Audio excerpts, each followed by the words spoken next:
आज की इस वीडियो में हम जिस किताब का सार समझने वाले हैं वो आपकी पढ़ाई, काम, करियर और जिंदगी का तरीका ही बदल सकती है। इसलिए वीडियो को स्किप मत करना और आखिर तक जरूर देखना, क्योंकि अंत में मैं एक ऐसी बात बताने वाला हूँ जो ज्यादातर लोग डीप वर्क के बारे में मिस कर देते हैं और उससे आपको सबसे ज्यादा फायदा होगा। तो सबसे पहले अगर आप हमारे चैनल पर नए हैं तो चैनल को सब्सक्राइब कर लीजिए, क्योंकि यहाँ हम ऐसी ही किताबों का आसान भाषा में सार लेकर आते हैं। और अगर आपको ऐसी कंटेंट पसंद आती है तो वीडियो को एक लाइक जरूर कर देना। अब चलिए शुरू करते हैं। सोचकर देखिए, आज की दुनिया में सबसे ज्यादा कीमती चीज क्या है? पैसा, डिग्री या टैलेंट? कैल न्यूपोर्ट कहते हैं कि आज के समय में सबसे रेयर और सबसे ज्यादा वैल्यू वाली स्किल है बिना ध्यान भटके लंबे समय तक किसी एक काम पर पूरी एकाग्रता के साथ काम कर पाना। और इसी स्किल को वो कहते हैं डीप वर्क। डीप वर्क का मतलब है ऐसा काम जो आप पूरी फोकस और बिना किसी डिस्ट्रैक्शन के करते हैं, ऐसा काम जो आपकी स्किल को नई ऊंचाई पर ले जाए और ऐसा आउटपुट दे जिसे कॉपी करना आसान ना हो। इसके बिल्कुल उल्टा होता है शैलो वर्क, यानी ईमेल चेक करना, नोटिफिकेशन देखना, मीटिंग्स अटेंड करना, सोशल मीडिया स्क्रॉल करना। ये सब काम आपको बिजी तो दिखाते हैं लेकिन आपकी वैल्यू नहीं बढ़ाते। कैल न्यूपोर्ट बताते हैं कि आज की दुनिया डिस्ट्रैक्शन से भरी हुई है। Mobile, social media, notification, WhatsApp, Instagram, हर चीज आपका ध्यान खींचने के लिए बनी है और इसी वजह से ज्यादातर लोग अपनी पूरी क्षमता से बहुत नीचे परफॉर्म कर रहे हैं। अगर आप भी चाहते हैं कि आपकी पढ़ाई में रिजल्ट आए, आपके काम में पहचान बने या आप भीड़ से अलग दिखें, तो डीप वर्क सीखना बहुत जरूरी है। और अगर आपको ये पॉइंट अभी तक सही लग रहा है तो वीडियो को लाइक जरूर कर दीजिए, ताकि मुझे पता चले कि आप ध्यान से सुन रहे हैं। किताब में कैल न्यूपोर्ट बताते हैं कि जो लोग डीप वर्क करते हैं वो बहुत कम समय में ज्यादा और बेहतर काम कर पाते हैं, क्योंकि उनका दिमाग एक समय में सिर्फ एक चीज पर फोकस करता है।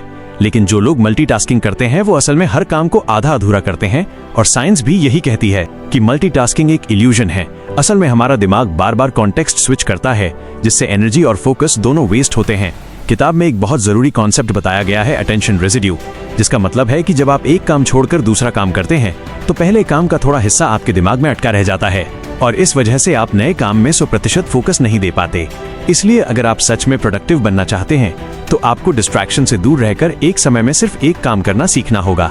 अब यहाँ एक बात ध्यान से सुनिए और वीडियो को लास्ट तक देखना मत भूलिए, क्योंकि आगे आने वाला हिस्सा आपकी डेली रूटीन बदल सकता है। कैल न्यूपोर्ट कहते हैं कि डीप वर्क कोई टैलेंट नहीं है, ये एक स्किल है जिसे प्रैक्टिस से सीखा जा सकता है।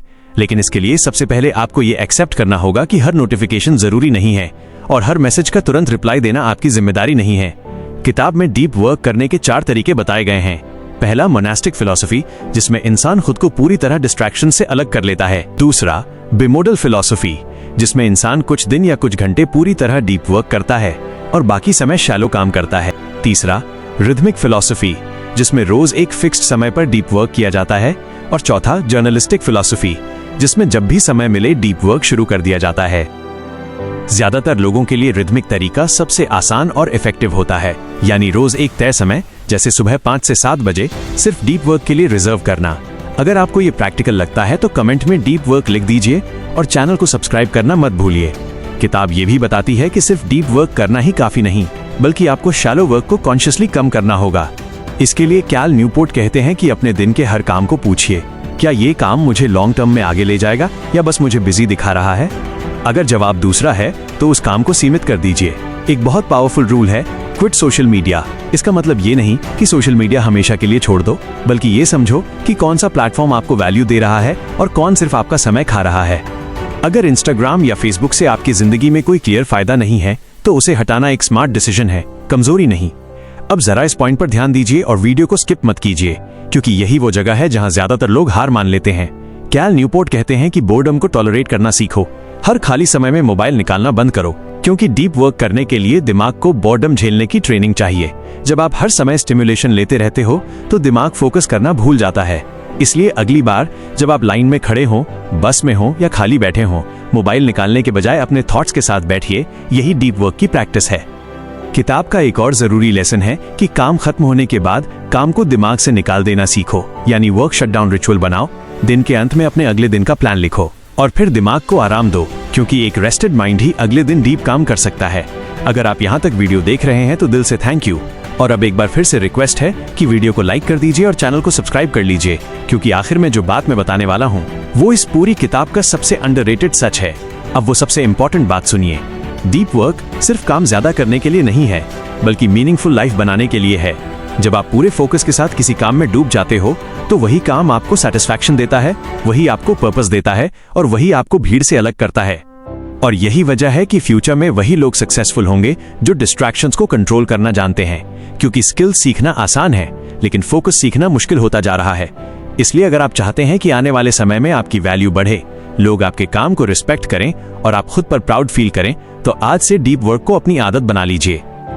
और जैसा कि मैंने शुरुआत में कहा था, अगर आपने इस वीडियो को आखिर तक देखा है तो आप पहले ही 90% लोगों से आगे निकल चुके हैं, क्योंकि ज्यादातर लोग सीखना नहीं सिर्फ स्क्रॉल करना चाहते हैं। तो इसी के साथ वीडियो को एंड करते हैं, लेकिन जाने से पहले एक बार चैनल को सब्सक्राइब कर लीजिए, वीडियो को लाइक कर दीजिए और कमेंट में बताइए कि अगली बुक समरी आप किस किताब पर चाहते हो, क्योंकि याद रखिए focus is the new super power और डीप वर्क उसी की चाबी है।